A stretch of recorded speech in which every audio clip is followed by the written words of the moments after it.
our second example is H2 reacts with nitrogen to give ammonia. This is H2N2 and this is NH3 ammonia. Now we have to balance this. Now I will not draw any table. Simply we will balance it in a single step. See how I will balance it.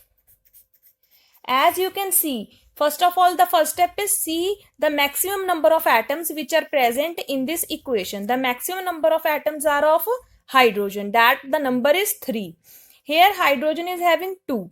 So if I multiply this by 3 and this 3 by 2, then 3 into 2 becomes 6.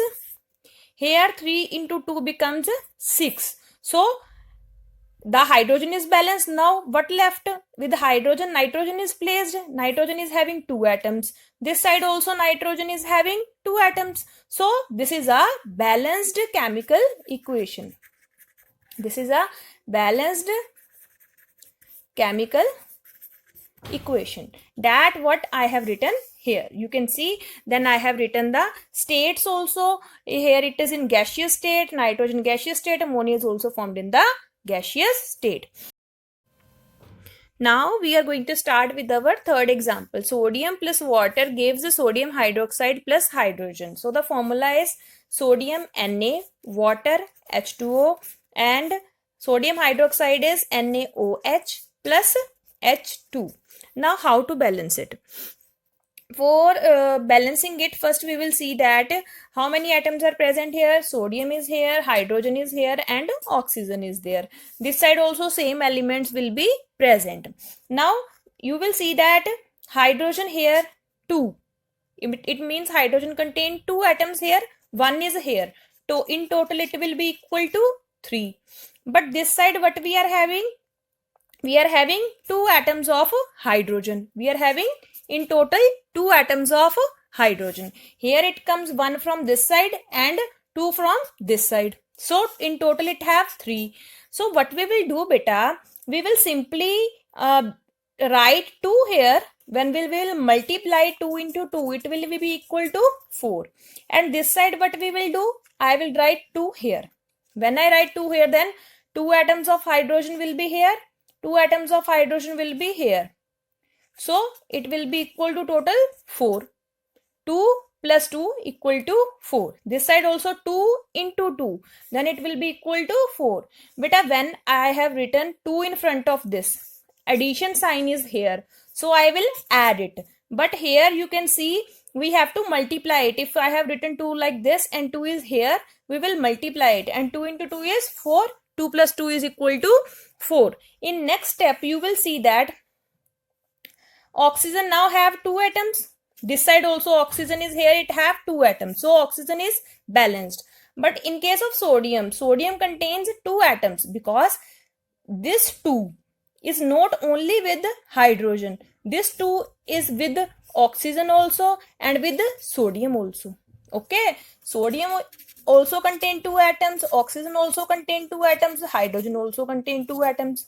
So oxygen is again balanced because this side also 2 will get multiplied by this oxygen also.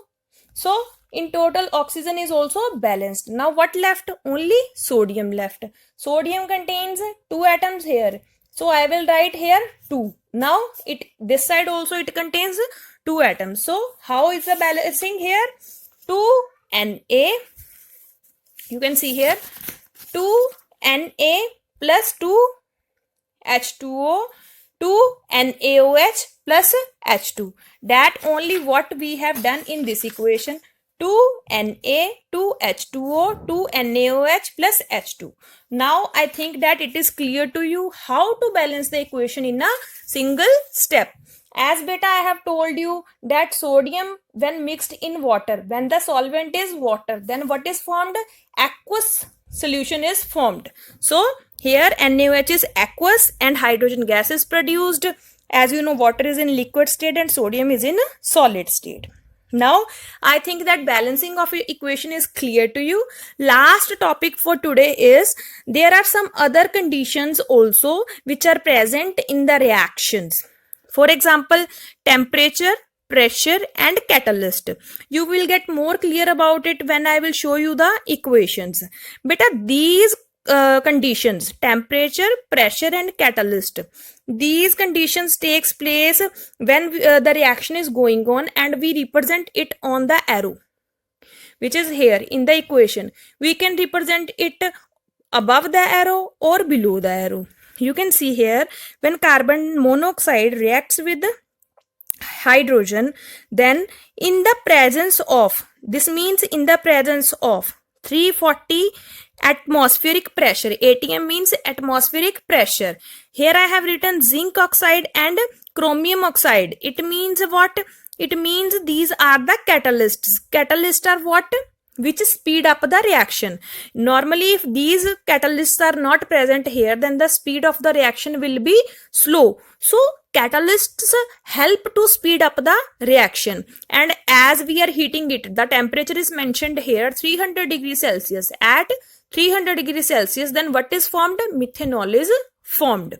So I think that these conditions are clear to you, how we mention temperature, pressure, and catalyst. Second one is the equation of photosynthesis. As you all know that photosynthesis takes place in the presence of sunlight and chlorophyll. So these are the conditions which we mentioned on the arrow, above the arrow or below the arrow. So